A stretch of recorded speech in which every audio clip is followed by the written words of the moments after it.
जिस तरह अताई डॉक्टर और जाली हकीम से इलाज करवाना खतरा जान है, इसी तरह जाहिल मुशरक और जाली आमिल से रूहानी इलाज करवाना खतरा ईमान है। ट्रेंड चलाएं कि हर आमिल दम बुलंद आवाज से करे, अमल कर रहा है तो उसे भी बुलंद आवाज से पढ़। दीन की बुनियादी चीजों का भी इन्हें पता नहीं है, न दुआए कुनूत आती है, न कलमे आते हैं, न नमाज आती है। तो वो कुरान और सुन्नत की रोशनी में करेगा जिससे आपका ईमान महफूज रहेगा। इसी जाहिल और मुशरिक आमिल से रूहानी इलाज करवाते हैं, का ईमान खतरे में पड़ जाएगा। इसे कुरान पढ़ना भी आता है, इसे दम करना भी आता है, या ऐसे ही लोगों को बेवकूफ बनाया हुआ है। बिस्मिल्लाहिर्रहमानिर्रहीम, अस्सलामु अलैकुम वरहमतुल्लाहि वबरकातुहू। अमलियात एक तरीका इलाज है। जिस तरह तिब और मेडिकल के जरिए जिस्मानी इलाज किया जाता है, ऐसे ही अमलियात के जरिए रूहानी इलाज किया जाता है।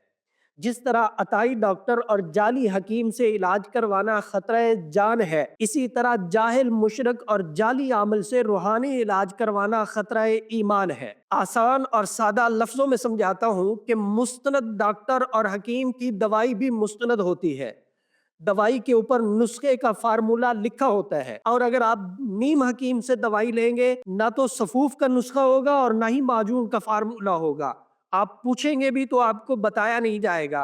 आपने दवाई सेहत के लिए ली है, हो सकता है कि उसमें मुजरे सेहत कोई चीज हो और आपका नुकसान हो। ऐसे ही अगर आप रूहानी इलाज मुस्नद बंदे से करवाते हैं तो वो कुरान और सुन्नत की रोशनी में करेगा जिससे आपका ईमान महफूज रहेगा।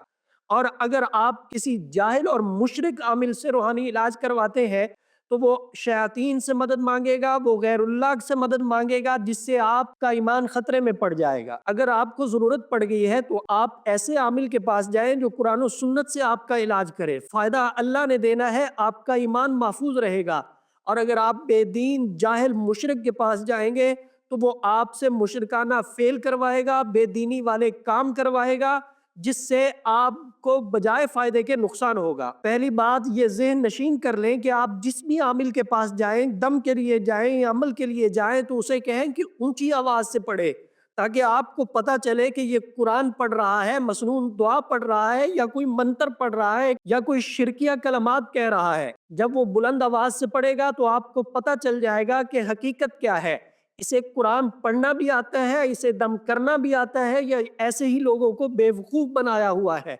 सोशल मीडिया पे जो बैठे हैं, आप हजरात जानते हैं, दीन की बुनियादी चीजों का भी इन्हें पता नहीं है। ना दुआए कुनूत आती है, न कलमे आते हैं, ना नमाज आती है, और बने खुद में बहुत बड़े आमिल हैं। मैं अपनी बहनों और भाइयों से ये कहूंगा कि अगर आप मेरी इस बात से मुत्तफिक हैं तो कमेंट सेक्शन में इजहार करें, और इसके बाद ट्रेंड चलाएं कि हर आमिल दम बुलंद आवाज से करे, अमल कर रहा है तो उसे भी बुलंद आवाज से पढ़े, ताकि आपको पता चले कि ये मवाहिद है या मुशरिक है, मुसलमान है या गैर मुस्लिम है, रब के कुरान से इलाज करता है या मंत्र पढ़ता है। अल्लाह हम सब का हामी और नासिर हो।